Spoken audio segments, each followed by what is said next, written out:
Olá, pessoas, sejam todos e todas muito bem-vindos. Aqui quem vos fala é o professor Antônio Eustáquio, mais conhecido como professor Eustáquio aqui na SCOM, no curso de Psicologia, a nossa dedicação. Vamos apresentar para vocês a unidade 5 da disciplina semipresencial, abordagem clínica, psicodiagnóstico 1. E essa é a unidade 5, ela vem trazer aí uma temática sobre as principais ideias dessa abordagem clínica psicodiagnóstico, ok? Então nós temos aqui 5 itens e essa unidade vai trazer, né, como sempre a gente fala para vocês, direto ao ponto. No primeiro item, introdução e fundamentos éticos e legais da disciplina, né? Então vem trazer uma definição de avaliação psicológica, aí com as letrinhas aí entre parênteses, né, AP, avaliação psicológica, que é um processo científico e dinâmico, sempre, né, pessoal, processo científico e dinâmico de coleta e interpretação de dados, fundamental para a tomada de decisão. Então, assim, essa disciplina, ela exige aí que você conheça essa ideia de processo científico e dinâmico de coleta de dados. Então, como se fosse aí uma pesquisa, tanto qualitativa, quantitativa ou mista, né, e que você deve dominar alguns conceitos, como pré-requisito, ok? No segundo item, ela vai trazer aqui o ato privativo dessa avaliação psicológica, né, um ato exclusivo aí do psicólogo, da psicóloga, e nós temos uma lei que determinou isso, a Lei 4.119 de 1962, ou seja, década de 60, né, quando a psicologia chega ao Brasil. Então, essa lei exige uma prática baseada em normas técnicas, científicas e éticas, sobretudo, né? Então, normas técnicas, científicas e éticas. Por quê? Porque trata-se de uma relação com seres humanos. Então, essa questão de técnica e ciência, bem como a ética. Para tanto, ela traz aí uma exigência também de você acessar o nosso código de ética do profissional psicólogo, né? Onde há uma ênfase no respeito e na promoção da dignidade, liberdade, igualdade e integridade do ser humano, né? Como eu disse, trata-se de uma investigação na vida dos seres humanos. O profissional, nesse sentido, então, deve assumir responsabilidade apenas por atividades para as quais está capacitado. Competência técnica. Não deve ceder instrumentos a leigos, ou seja, o psicólogo e a psicóloga, né, tem que ter aí a sua competência técnica e assumir, né, usando a sua abordagem, a responsabilidade por cuidar da clientela, dos pacientes, né, de modo que ele tenha essa competência técnica e conheça aí todos os instrumentos legais. Lembrando que aqui vai enfatizar que não há essa possibilidade de o profissional passar esses instrumentos, ceder instrumentos a leigos, né? Porque tem muitos instrumentos de avaliação psicológica que é de uso exclusivo da psicóloga e do psicólogo, ok? No segundo item, vai tratar sobre o sigilo, confidencialidade e documentos oficiais. Então, para tanto, nós temos aí as resoluções do Conselho Federal de Psicologia que nos ajuda a entender uma atualização do Código de Ética do Profissional Psicólogo, ok? Então, primeiro item, dever do sigilo, é obrigatório, de acordo com o artigo 9º do Código de Ética do Profissional Psicólogo, e visa proteger a intimidade das pessoas avaliadas, né? Então, uma vez uma pessoa se submetendo a avaliação psicológica, tem que ter o dever aí do sigilo. Quebra do sigilo é exceção, né, permitida por lei ou para evitar dano ao avaliado ou a terceiros.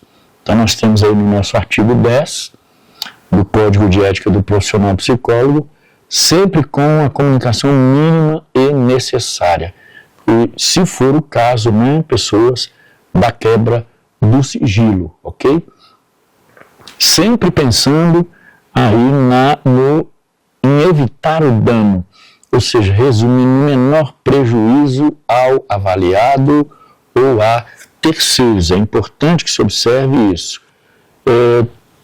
Normas para a documentação. Como eu disse, temos aí a resolução, que é uma forma de o Conselho fazer as atualizações do Código e dos procedimentos dos profissionais da área de psicologia. Resolução CFP número 6 de 2019.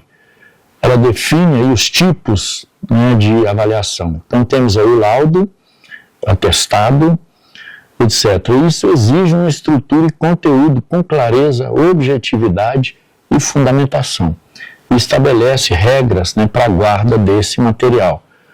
O ideal é que esse arquivo, né, seja acessado apenas pelos profissionais, no caso da clínica, né, do grupo aí, que fazem parte da instituição. Terceiro item, nós temos aí diretrizes gerais da avaliação psicológica e o site, denominado aí o SATEPSI, né, que todo psicólogo e psicóloga devem conhecer, acessar, dominar, portanto, as informações lá contidas, né.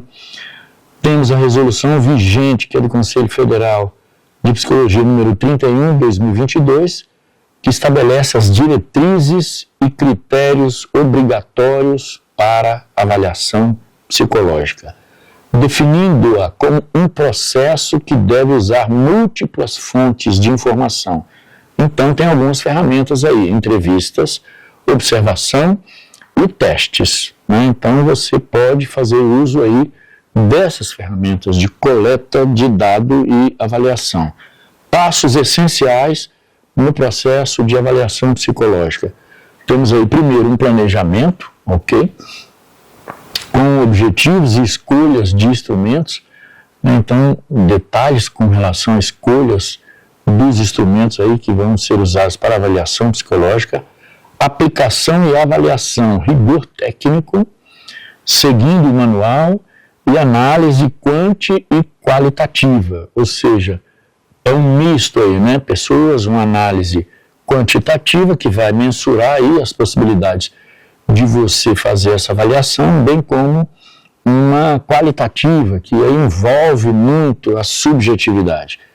E a devolutiva, ou seja, o direito ético fundamental do avaliado de receber o retorno em linguagem acessível. Ou seja, você vai fazer a avaliação, você vai fazer essa devolutiva para o seu avaliado e em uma linguagem na qual ele ou ela possa, né, compreender bem o que foi avaliado, como foi avaliado, certo? E para que não haja problemas aí de novas possibilidades de patologia, porque envolve aí os cuidados com essa pessoa, né? O SATEPSI é o site, é o Sistema de Avaliação de Testes Psicológicos. Foi criado pelo Conselho Federal de Psicologia, conforme a resolução número 2 de 2003 e as sucessoras, né? Para quê, gente? Para atestar a qualidade técnico-científica dos instrumentos no Brasil. Então, nós temos lá no site, obrigatório usar apenas teste com parecer favorável, obviamente, né? Avalia também parâmetros psicométricos, validade, fidedignidade e os testes também normativos aí, né? Então, lá você vai encontrar os testes favoráveis, bem como os testes não favoráveis. E quarto item, nós temos aí nessa unidade, que é a 5, né, que nós estamos falando, lembrando aqui, regulamentações específicas de dilemas éticos. Política do Conselho Federal de Psicologia, que promove a contínua qualificação da área, defende os direitos humanos e fiscaliza o uso dos instrumentos, via conselhos regionais de psicologia. Então, envolve aí, mais uma vez, a questão com seres humanos, os direitos humanos. Regulamentações em contextos específicos. Existem normativas para áreas como concursos públicos, né? Entrevista devolutiva obrigatória. Ou seja, a pessoa vai se submeter a um teste. Então, existe uma normativa para áreas de concurso que tem aí uma entrevista devolutiva obrigatória, caso a pessoa seja aprovada ou não nessa avaliação. Avaliação psicossocial no trabalho e manuseio de arma de fogo, né? Aptidão psicológica. Então, é muito bom essa questão de avaliação psicossocial no trabalho e manuseio de arma de fogo, né? Porque as pessoas que adentram, né, as Forças Armadas e as polícias, então elas agem em nome do Estado e andam armadas, né? Então, imaginem que tem que ter aí uma avaliação psicossocial dessa pessoa. Temos aí dilemas éticos comuns também, como conflito entre sigilo e exigências legais, institucionais, como exemplo aí o judiciário. Às vezes você, enquanto profissional da área da psicologia, pode ser convocado aí a fazer uma avaliação psicológica, onde pode ocorrer aí um conflito entre sigilo e as exigências legais. Para tanto, você deve visitar o nosso Código de Ética sempre que necessário, ok? Uso de instrumentos não regulamentados ou não reconhecidos pelo SATEP-C, que é o site, né, de avaliação dos testes psicológicos. Desafio da avaliação à distância, né? Hoje nós temos aí, sobretudo no mundo pós-pandêmico, a gente começou a fazer muitas abordagens, avaliações, atendimentos, né? A própria área da educação, enfim, o mundo funcionou um bom período aí com contatos à distância e a psicologia não ficou de fora disso. Avaliação à distância, resolução do Conselho Federal de Psicologia número 4 de 2020, ela vai tratar dessa questão dos desafios da avaliação à distância, né? Implicações jurídicas do mau uso, inclui processos éticos, sobretudo sanções disciplinares como advertência, multa e suspensão do seu registro. A responsabilidade civil e penal em caso de negligência, imperícia ou imprudência, né? O avaliado tem o direito de contestar os resultados, ok?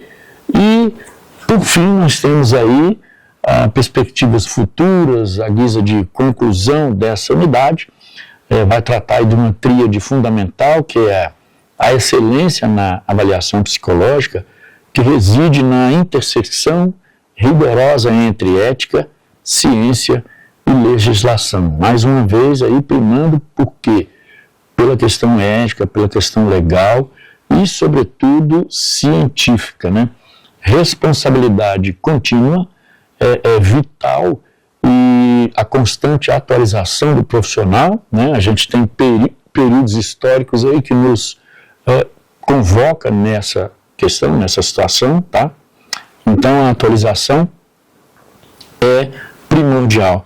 Recomendação final, a consulta contínua ao site oficial do Conselho Federal de Psicologia e do SATEP-C é essencial para a prática informada, ok? Essa unidade, sugestão que vocês visitem aí o Código de Ética do Profissional Psicólogo sempre, o SATEP-C, e bem como as resoluções e atualizações no site oficial do Conselho Federal de Psicologia. Sucesso a todos, excelentes estudos.